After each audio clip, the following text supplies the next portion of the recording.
Hampir 2 juta umat muslim akan menuntaskan ibadah haji mereka pada pekan ini.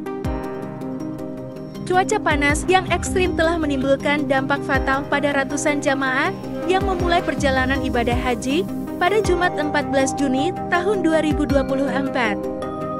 Angka kematian jamaah haji setidaknya 562 orang selama pelaksanaan haji berdasarkan data Kementerian Luar Negeri Arab Saudi dan sejumlah sumber. Dari jumlah tersebut, sebanyak 307 jamaah haji yang wafat berasal dari Mesir dan 118 jamaah dinyatakan hilang. Tim medis dan aparat keamanan mengatakan suhu di Arab Saudi menyentuh angka 51 derajat Celcius.